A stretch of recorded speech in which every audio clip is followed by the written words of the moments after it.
Sunev. There once was a poor peasant and his wife who had a very beautiful daughter named Sunev. So beautiful was she that her hair rivaled the sun in its golden brightness. Her eyes were like the blue sky, and her lips were so red that the roses beheld her with envy. Her skin was so white and fair that the winter snow was not whiter. Her teeth were like the pearls, and when an old witch named Zitna, who lived in the forest nearby, saw Sunev one day, she became enraged because she was more beautiful than her own daughter. Witch Zitna had thought till then that her own daughter was the most beautiful creature in the world, for the witch child was as dark as Sunev was fair, and witch Zitna wished the Prince of Ezor, who was looking for a wife, to wed her. She knew that the prince had sent out his servants far and near to look for the most beautiful lady in the country for his wife, and if Sunev were brought before the Prince of Ezor, her daughter would never be chosen. There was only one thing to do, and that was to entice the lovely Sunev into the forest and there change her into the shape of an animal and leave her to her fate. The wicked witch Zitna watched her chance, and one day, when Sunev was sent into the forest to gather wood, witch Zitna slipped out from behind a tree and touched her with her magic stick, changing her into a tiger. Poor little Sunev was so frightened when she beheld her paws, she fell on the ground and began to moan and cry, and all the birds and animals of the forest came running to see what had happened. The witch, in her haste, forgot to deprive Sunev of her power to talk. So when the birds and animals wanted to know what was the matter, she told them she did not know, but something dreadful had happened, and she was no longer a girl, but a tiger, and was afraid to go home. The birds and animals can understand any language, and, being now part animal herself, Sunev had no trouble in understanding them. "Do not cry," they told her. "It must be the work of witch Zitna. But we will protect you, and when the hunters come, we will warn you so you may hide until they go. Eat the berries and nuts, and we will find you a nice place to sleep. So dry your eyes, and some way may be found to restore you to your own shape." Sunev did as the birds and animals told her, for there was no other way, and soon she became fond of her forest home and all her new friends. Witch Zitna now proceeded to have her beautiful daughter seen by the messengers of the Prince of Ezor, and they carried her off to his palace, sure they had found at last a wife that would suit their royal master. Of course, the parents of little Sunev looked everywhere for her, but she could not be found, and when they saw the tiger coming toward them, they fled, for they did not know that the beautiful and graceful tiger skin held their own child.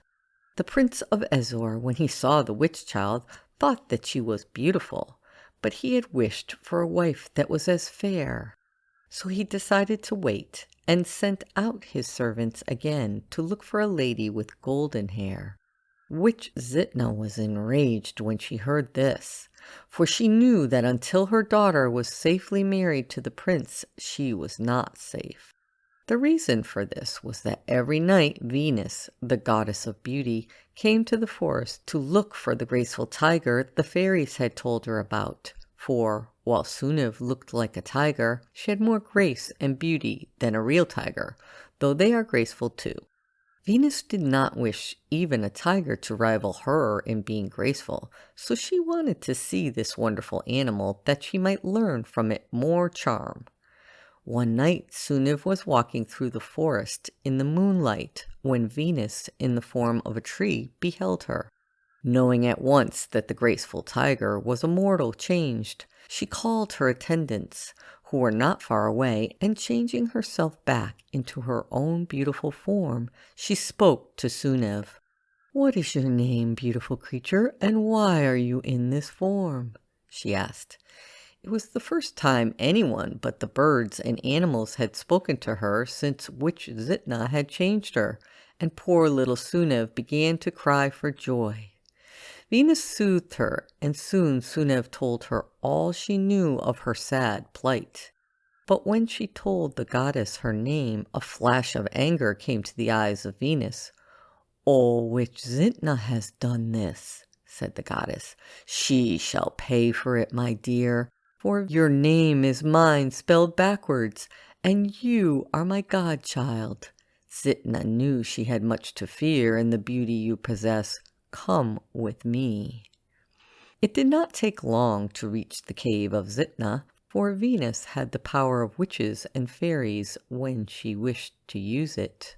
"Come forth," called Venus when they reached the cave of Zitna. "Undo your cruel work," she commanded when the trembling witch appeared in the doorway of her cave. In another minute Sunev stood in her own lovely shape before Venus, who, instead of being jealous of the wonderful beauty she beheld, drew Sunev to her and kissed her on her brow. "You will always be the most beautiful woman in the land," she said. "Be you old or young, none shall compare with you. As for your daughter, witch Zitna, you will never see her again, for a mother who would treat the daughter of another as you have done this beautiful girl is not the sort to have a daughter. I will claim your daughter as well as Sunev for my godchild." Sunev did not know how they reached the door of her parents' home, but she stood there a short time after, and with trembling hands opened the door. Oh, how happy her father and mother were to have her again. The joy of seeing her safe made them forget the time, and it was the trumpeting of the Prince of Ezor's messengers that told them the day was far gone. The messengers knocked at the door, and when Sunev opened it, they knew they had found the wife of their prince. Sunev's father and mother were overcome with sorrow when the messengers told their errand. They thought they had found their child only to lose her again. But the messengers told them they might go along to the palace, so they all set out. When the Prince of Ezor saw the beauty of Sunev, he knew she was the one woman in the world for him, and without delay he ordered the wedding feast to be prepared. A wonderful gown of white and gold was brought from the royal clothes room, and a crown of pearls and diamonds was placed on her beautiful golden hair, and upon her dainty feet golden slippers and silk stockings. Her father and mother were not forgotten by the prince either. They were dressed in clothes they had never even dreamed of, and given a palace near where Sunev and Prince Ezor were to live. But what had become of the beautiful witch child all this time? For, of course, she was not to blame for the bad deed of witch Zitna, and should not be made to suffer. She was safe and happy, you may be sure, for she was surrounded by every comfort and luxury in another part of the palace, and she did not wish to become the wife of the prince. Instead, she loved one of the friends of the prince, a noble lord who had fallen in love with her, but did not dare speak his love because he knew the prince might choose her for his bride. But when this noble lord heard a wife had been found for his prince, and it was not the beautiful girl he loved, he told the witch child of his love, and they were married the very night that the prince and Sunev were married. And it turned out that the witch child was not a witch child at all, but had been stolen when a baby from a stork, who was carrying her through the forest to the home of a nobleman. For the goddess Venus, true to her promise, took both of the beautiful girls for her godchildren, and had the fairies see that they were both made happy.